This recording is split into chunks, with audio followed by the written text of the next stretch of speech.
Hey there, my name is Katie Surridge. I'm an artist and I live and am based in London. A few months ago I applied for the Onsite residency here at TAP, which was selected by Granville Davey. And just before Christmas I found out that I was the winner. So I've been working here for a month, building one of my largest installations. And yeah, this is it. This is the entry in. And this is my first sculpture where, using the space, I built up into the space, which was obviously amazing because it is, you know, however many, 12 metres high. But not having that much space either side was quite exciting because it meant that I could build these little corridors where people could actually physically go and explore the space and explore the sculpture at the same time. And that's another thing which is I find exciting. When I make my works, I want to put as much as I can into it. I guess I'm really not anti-minimalist, it's just not something which interests me. I want people to go through the works and discover things and be able to spend time with them, and the more you look, the more details you find. So things like these little test tubes I filled with seeds and water, and they'll over the course of the sculpture they'll start to grow. You know, the piece is evolving through time as it exists, because once it's out of this space, it's hard for me to keep anything or store it. So I guess this will be the last time it's really realised as a sculpture, as it is for some time. I like the idea of the feeling that there might be some kind of caretaker or something who has to look after them in some way. You know, that you kind of sense a human presence, but you don't really know what it is. And I like the fact that you can kind of start building up these ideas about what kind of person would make this, or what kind of thing they're into. So I use a lot of found and recycled natural materials. As you can see, there's a lot of bones. For the last few years, I've been doing a lot of mudlarking down by the River Thames.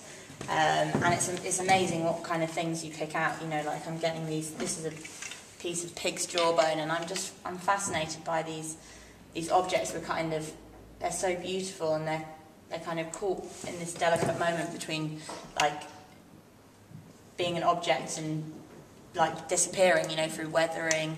And I think that's what I like using. I use a lot of this harsh strip lighting as well, and the kind of contrast of strip lighting against natural materials, it changes how they come across. I think it kind of gives them almost another worldly feel. Which all these skins up, often parts are reused and recycled into new work. So these were from another piece which is titled "So Over," and they're just different states of well, they're all like pelts, but some of them are worse states than others. These ones obviously went a bit wrong. Like I said, some parts are often like reused and recycled, and this was these bones were from another installation. They're all like bones and bits of metal I found again from the River Thames. And what my idea is to take these into next is to gather them all up again and put them back into the River Thames in a pile. And then over the next, over say a week, film how the tide moves these pink spotty bones up and down the beach. And I reckon I could get a quite interesting set of photographs from just like discovering things, movements, and that's, I'm really interested in natural processes. I've been working with rusty metal and making prints onto paper, and just how really natural, simple processes change things, and the marks that makes on objects and on our society is important and interesting to me.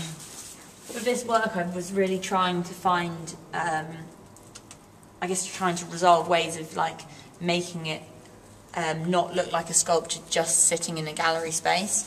So this is meant to be, this in the end became my studio, because obviously I've been working down here, I don't have a desk space, so I built a kind of space where I can work into the studio. And how I try to resolve the issue of the floor is, in here I used straw, and then I built a pond in there, and then right at the front I built, I just laid out all the bones, so it kind of makes it more of a solid unit without seeming like it's just sitting in a gallery space. I think that is quite an important step forward for me and something I'm going to work on a bit more.